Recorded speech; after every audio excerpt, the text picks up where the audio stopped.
मालक कुठे आहे मोनिदा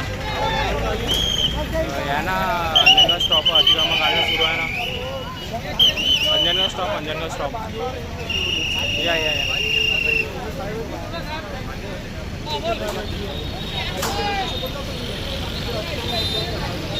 सध्या मी उभा परतवाडा ते अंजनगाव सुजी मृत्यू महामार्गाच्या अंजनगाव स्टॉपवर.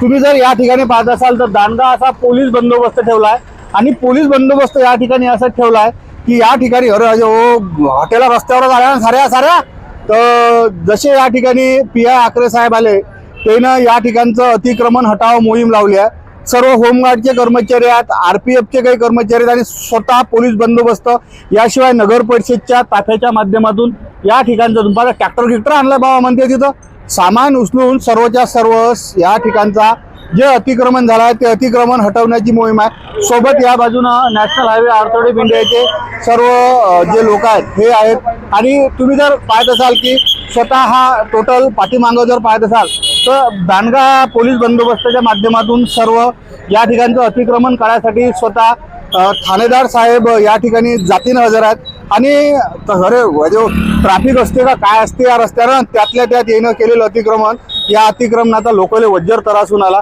हे सर्व मोहीम या ठिकाणी राबवणं चालू असून सर्व कर्मचारी एकदम शीघ्रतेनं या मोहिमेत सहभागी झाल्यात. विशेष म्हणजे अतिक्रमण जर म्हणसाल तर काही स्थावर पद्धतचे आहेत, काही तात्पुरत्या पद्धतचे आहेत, पण या ठिकाणचा हा पुरा कोपरा जो आहे ना हा अतिक्रमित झाला आहे परतवाडा शहरातल्या.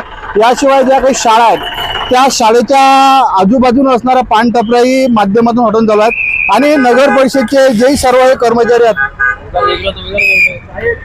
नगर परिषदेचे जे कर्मचारी आहेत हे पूर्ण युनिफॉर्मवर या ठिकाणी सर्व कर्मचारी ठेवून केले असा जो एक रेड झोनचा खास ड्रेस असते म्हणजे वर्क ॲट वर्किंग या पद्धतीचे आणि याही बाजूनं स्वतः सर्व कर्मचारी याही बाजूने आहेत त्याही बाजूने आहेत. याची अशी एक दांडगी जे आहे अतिक्रमण हटाव मोहीम सध्या परतवाडा शहरात राबवली असल्यास सध्या खळबळून बसली आहे. तसंही जर पाहिलं तर अतिक्रमण तर लय ठिकाणी झालं असून त्या अतिक्रमण हटवण्यासाठी स्वतः ठाणेदार साहेब नगर परिषदेचे कर्मचारी या ठिकाणी जातीन हजर झालेले आहेत.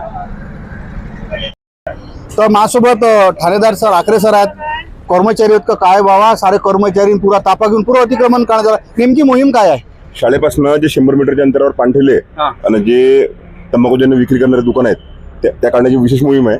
त्याच्यासोबत ज्या ट्रॅफिकच्या अडचणी आहेत त्या अनुषंगाने आपण आता अतिक्रमण काढायची मोहीम काढलेली आहे. आपण यांना कालच सर्वांनी माहिती दिलेली होती किंवा अतिक्रमण काढून घ्या, पण यांनी काही सहकार्य केलं नाही.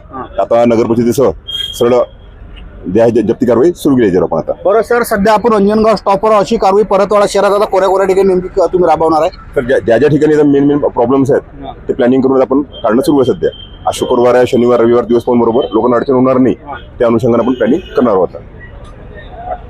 ठीक आहे. या ठिकाणी पाहिजे ठाणेदार साहेबांनी सांगितलं ज्या ठिकाणी वाहतुकीला त्रास होईल ते सारे अतिक्रमण विशेष म्हणजे शाळेपासून 100 मीटर अंतरावर असणाऱ्या पानटपऱ्या किंवा ज्या ठिकाणी तंबाखूजन्य पदार्थ विकले जातात ते पण एक युनिफॉर्मल जे गोष्ट मला वाटली ते म्हणजे नगर परिषदेचे सारे कर्मचारी या ठिकाणी गणवेशात पहिल्यांदा पाहायला भेटले की बा नगर परिषद आता सक्रिय होत आणि जो कोणी ऐकत नसेल कारवाई ऑन स्पॉट अशा पद्धतीचं या ठिकाणी पूर्ण कारवाई चालू आहे. सध्या बंद पाटलाच्या कॅफेच्या पुढे आहो मी. या ठिकाणचं हे अतिक्रमण सध्या काढण्यात आलं आहे. विशेष म्हणजे याही बाजून तुम्ही पाहत असाल नगर परिषदची टोटल जे टीम आहे हे वर्क ऑन फील्ड या कंडिशनमध्ये असून कोणीच काही ऐकायच्या मानसिकतेत नसून या ठिकाणी झालेलं प्रत्येक अतिक्रमण हटवलं जाईल अशा पद्धतीचं सुतोवाच ठाणेदार साहेबांनी केला आहे. म्हणजे येणाऱ्या कालखंडात एकदा डबल परतवाडा शहर एकदा मोकळा श्वास घेते काय हा येणारा टाइम सांगेल. पण ज्या पद्धतीनं कारवाई होत आहे आणि या कारवाईत जर सातत्य राहिला आणि कारवाई जर एकदम जबरदस्त झाली तर परतवाडा शहरात नक्की ट्रॅफिकचा असणारा प्रॉब्लेम आणि झालेलं अतिक्रमण हे नक्कीच्या नक्की कमी होईल इतकं मात्र शाश्वत देता येते. म्हणून मी प्रवीण दाडे सोबत साहिल सागरे, गावरान 90 साठी अंजनगाव स्टॉप परतवाडा.